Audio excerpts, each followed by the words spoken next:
Bienvenue dans une nouvelle vidéo où aujourd'hui, et comme c'est bientôt la fin du septembre et donc le début de la période d'Halloween, nous allons, je vais réaliser, vous observerez à quel point par moment il y a des vannes qui sortent, notamment sur les maçons. Je vous laisse poursuivre la vidéo pour comprendre de quoi je parlais. Et effectivement, je me suis dit que ça pouvait être intéressant pour une fois de faire des décorations d'Halloween parce que déjà, il faut savoir que j'aime beaucoup, et non pas il faut sacher, ça ne veut rien dire, c'est il faut savoir. Je suis une personne qui a une grande passion pour les activités manuelles entre la peinture, la sculpture, tout ce qui va être aussi un petit peu de l'archerie ou j'ai un peu une passion aussi pour les épées, mais ça on verra ça plus tard. Et j'aime beaucoup de choses différentes, et l'une d'elles, comme vous allez découvrir aujourd'hui, c'est tout simplement la peinture et un petit peu faire du DIY, etc. C'est quelque chose que je fais même naturellement. Du coup là, il y a Marcus le corbeau qui est juste ici. Il tient pas ailleurs, hein. C'est pas ce n'est pas un corbeau alcoolique, mais il ne tient pas très droit. Et il y a ici Thomas, la petite chauve-souris que j'ai fait en needle felting. Je suis encore en train de travailler sa petite tête parce que c'est un peu compliqué de travailler bien comme il faut au fur et à mesure avec du coup l'aiguille, c'est un peu compliqué. Mais sinon on est bien parti. Tiens, bon, tiens le coup. Parmi ces activités-là, on va passer tout de suite à quelque chose qui a pris plusieurs jours à réaliser, et je vous laisse avec la vidéo de quand j'ai commencé à réaliser ce DIY qui à la base devait ressembler à ceci, et qui finalement, comme vous le verrez dans la suite de la vidéo, au final, le projet DIY extrêmement simple a migré et s'est transformé en quelque chose d'un peu plus compliqué qui, au lieu de ne devoir me prendre que à peine, je dirais, 2 heures et peut-être 2 jours de séchage, au final, cela m'a pris plutôt 3 jours et beaucoup de séchage. D'ailleurs, vous allez voir. Et on va passer du coup à lundi, comment ça s'est passé, et je vous laisse avec ma version passée, du coup qui fera, j'en suis sûre, un bon travail, même si au final ça nous a bien gonflé, mais en même temps amusé. Bref, je vous laisse avec du coup le mois du passé de lundi. Étape 1.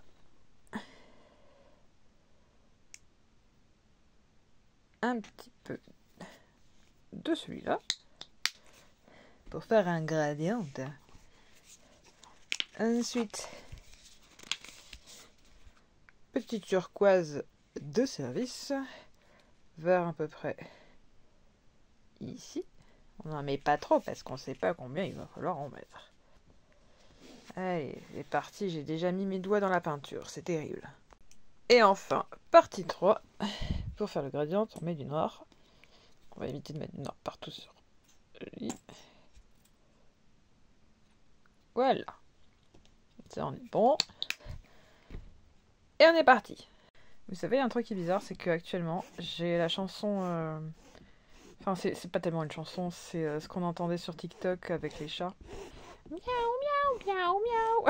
Enfin, c'est grave d'avoir ce son en tête. Mais bon, bref. À présent que nous avons ce magnifique gradient qui a pris le temps de sécher, eh bien on va passer à l'étape de rajouter quelques étoiles avant de passer à la phase suivante qui sera probablement la plus satisfaisante, et en même temps il faudra pas se rater.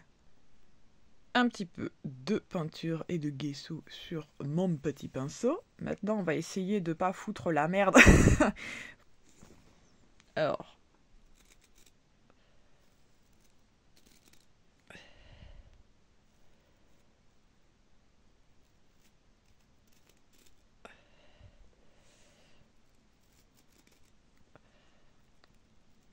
Bien sûr, on se lave les mains après.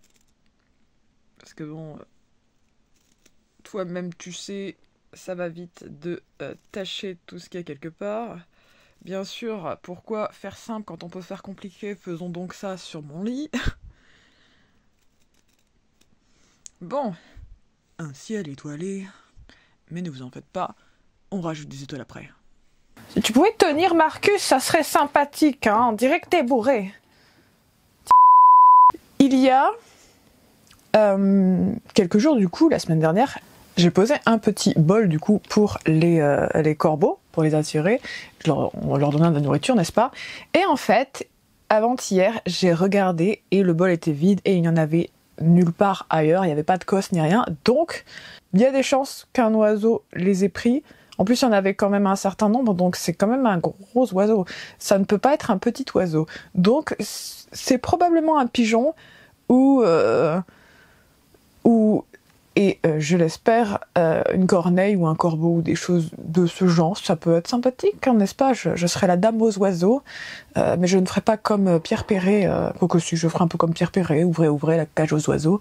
J'aurais pu acheter de la peinture texturée, mais j'ai vu qu'on pouvait faire de la peinture texturée avec du bicarbonate de soude. J'ai du bicarbonate de soude, du coup alimentaire. Normalement, j'utilise pour faire le ménage ou des choses comme ça. Du gesso que j'ai depuis un peu plus de... Ça doit faire à peu près 3 ans que j'ai cette bouteille, sachant que je suis quand même à environ ici. Donc je me suis dit que de toute façon, vu que il y a de fortes chances qu'il s'abîme avant que je l'utilise, je vais l'utiliser entièrement pour faire du coup la pâte texturée. Il y a un côté satisfaisant à faire ça quand même. Bien sûr, c'est un bol exprès que je vais utiliser juste pour mes expériences, parce que j'ai en tête de faire quelque chose, mais franchement j'aurais jamais dû avoir cette idée, jamais j'aurais dû y réfléchir, et il n'est pas dit que ça finisse pas sur cette chaîne. Je vais mettre ça au fur et à mesure. Je connais bien les us et coutumes de la peinture et de la cuisine qui au final, quand on finit par mettre trop de farine ou quoi, au final on se retrouve avec une espèce de pâte à béton, et comme j'ai pas l'intention de faire un mur aujourd'hui, oula, ça fait beaucoup. Mais parlant en fer, ça va jamais devenir assez solide ou quoi ici? Franchement, j'ai l'impression d'essayer de faire une recette de gâteau, mais une recette de gâteau foireuse. À présent que j'ai fait mon béton, je rigole mais c'est pas très loin, eh bien on va tout simplement l'appliquer et il n'y a pas intérêt à se rater parce que sinon ça va être affreux. Donc je vais vous faire un close-up parce que sinon ça serait quand même dommage de rater ça. À présent que vous êtes fort bien installé, que mon béton est juste là, et que mon gradient va être ici. Alors, oui, j'ai fait une pâte qui ressemble quand même beaucoup à du béton, mais après je suis portugaise, hein. Bref. Donc, on en prend un petit peu sur le dos de la cuillère, et c'est là qu'il faut pas se rater parce que sinon ça va être la merde.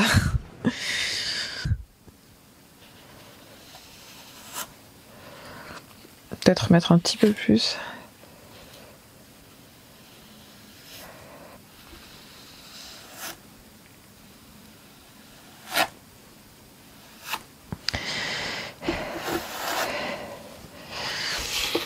Ce que je veux faire, c'est comme une espèce d'envolée de petits fantômes.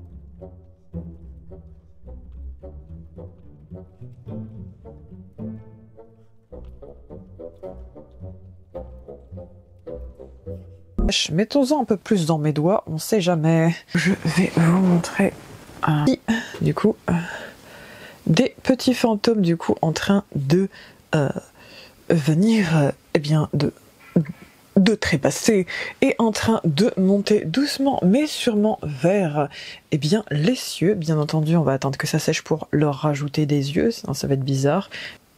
Et la suite, je vous ai laissé à l'étape où j'avais déjà fait les petits fantômes. Déjà, sachez-le, ça pèse son poids, parce que on ne vous le dira pas, mais ceci, comme vous pouvez le constater avec un magnifique gradient et des petits fantômes en train de s'échapper vers les cieux après avoir trépassé quelle tristesse. Mais c'est la vie. Je sens bien qu'il y a quand même beaucoup de poids, surtout sur la partie basse. Normal, hein, il y a du volume, hein, la gravité fait son œuvre. Et forcément, bah, ça a des répercussions. Sing me a song of a loss that is gone, sacred at last behind. Mary of song, she sailed on a day over the sea to the sky. Billow and breeze, islands and seas, mountain of rain and sun.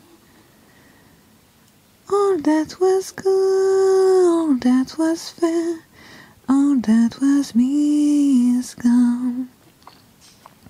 Vous aussi, vous avez la musique de Outlander dans votre tête, alors qu'il y a la dernière saison qui va sortir prochainement. A few moments later. Mieux. Je me suis dit, quelle meilleure idée de recouvrir un crâne, un faux crâne bien sûr. Je vais vous le montrer tout de suite. Comme ceci.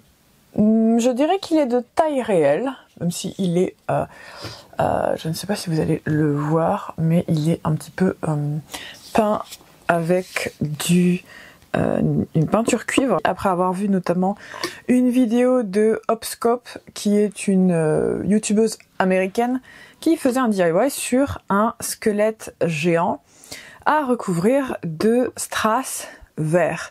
Sauf que dans mon esprit, je me suis dit, j'aime beaucoup les crânes. Quand vous venez chez moi, c'est un peu un cabinet de curiosité, je vous avoue. Entre les collections de sabres et d'épées et eh bien les objets un peu insolites que je peux avoir chez moi, effectivement, je me suis dit que ça serait intéressant d'avoir un crâne et recouvert tout simplement de petits strass, mais pas n'importe quel strass. J'avais hésité pendant longtemps. J'ai hésité avec des strass roses pour finir par choisir des petits strass holographiques. Il y a un petit côté holographique. Ah, je pense que vous pouvez le voir là, je suis pas trop sûre. Et du coup, je me suis dit que ça pourrait être intéressant de recouvrir un crâne avec des strass. Et c'est comme ça qu'est né le projet de recouvrement avec des strass, et que ça finit en un bon paquet de strass différents pour pouvoir les recouvrir. J'ai pris des bandes directement parce qu'il était hors de question que je pose un à un des strass là-dessus. Sur ma vie, je suis peut-être quelqu'un qui peut être dérangé et têtu, mais pas au point de me faire du mal de cette manière. C'est comme ça. Qu'est-ce que vous regardez là? Non. Un peu de décence. Je sais que j'ai un style un peu spécial, mais quand même. Du coup, que va-t-on faire? Tout simplement recouvrir de strass le crâne, ce qui va être extrêmement long. Bien sûr, c'est une tâche qui va être extrêmement longue. Prévoyez de quoi vous amuser, et bien sûr, parce que le temps de faire tout ça, ça va être terrible. Sauf qu'en plus, il y a une difficulté supplémentaire. C'est que j'ai des tocs. Et chez moi, il faut que tout soit bien droit, sinon ça me fait péter un câble. Du coup, ça va être un peu compliqué. Bien entendu, à côté, j'ai des pinces Bruxelles en acier, au cas où j'ai besoin tout simplement pour bien poser les strass suivant certains endroits. Bien sûr, on va partir du milieu du crâne. De cette manière, je suis assurée eh bien de faire quelque chose d'assez droit, parce que ça va me faire péter un câble si c'est pas droit, je vous le dis tout de suite. Je suis ce genre de sociopathe. Donc là, il y a un côté satisfaisant aussi à faire ça, j'avoue. Donc on appuie bien, parce que c'est des bandes, mais voilà, vous voulez peut-être voir. On va changer de vue. Ici, on essaye de bien faire. Je pense qu'il y a des zones où je vais devoir en enlever un peu pour que ce soit bien fait. Ah, ça me fait déjà péter un câble. Donc 2 bandes plus tard, heureusement que... Non, j'ai l'impression d'être Luke Skywalker quand Dark Vador lui dit qu'il est son père. Parce que le problème, c'est que je vois une petite séparation. Et il faut tellement pas que je puisse voir des choses comme ça. Donc là, je m'arrange pour que ce soit bien ici. Je m'arrête ici, hein, je ne veux pas coller jusqu'à au-delà, parce que sinon ça ne sert à rien en fait par ici. Voilà. Donc on avance. Donc voilà. Puis attendez, imaginez être recouvert de strass. C'est pas Doja Cat, c'est ça, non? Qui est arrivé, je ne sais plus à quel tapis rouge, avec son corps entièrement recouvert de strass rouge. Et en vrai, j'ai trouvé ça très joli, mais je me suis dit, mais pour se laver, ça va être affreux. Parce que je fais de temps à autre des maquillages fantasy ou SFX, et franchement, la patience qu'il a fallu pour poser tous ces strass, mais aussi la patience et la capacité à ne pas être dans le désespoir, parce que forcément, quand on met des strass sur tout son corps, pour les retirer, bah vas-y les retirer. C'était joli, mais là, le bordel que ça a dû faire après pour réussir à les sortir, ça devait être monstrueux. D'ailleurs, c'est quoi un peu votre passe-temps favori actuellement? Outre regarder Love is Blind, comme toute la France est en train de se fustiger et s'indigner, surtout de s'indigner face au comportement dysfonctionnel et hautement indiscutable de bien des membres du staff, des pod squad. Pourquoi c'est vers la fin que c'est l'anarchie ici? J'ai un peu une fascination pour les crânes et les animaux en général qu'on peut qualifier de dangereux, même si c'est pas forcément toujours dangereux, comme par exemple les corbeaux ou les chauves-souris. Mais j'avoue, j'aime bien les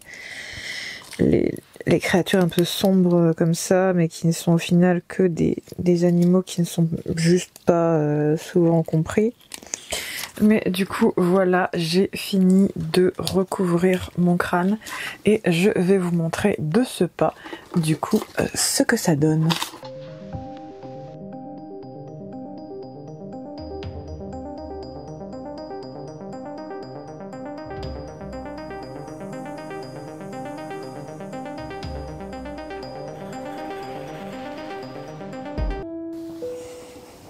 Et c'est ainsi que l'on va se quitter. J'espère que vous avez passé un excellent moment avec moi. Je vous souhaite un bon début de mois d'Halloween. N'oubliez pas de vous abonner, de commenter et de liker la vidéo si elle vous a plu. Marcus et moi, tout comme Thomas qui est un peu raplapla. Vous disons à la semaine prochaine à 17h17 comme chaque dimanche. Et sur ces mots, à bientôt.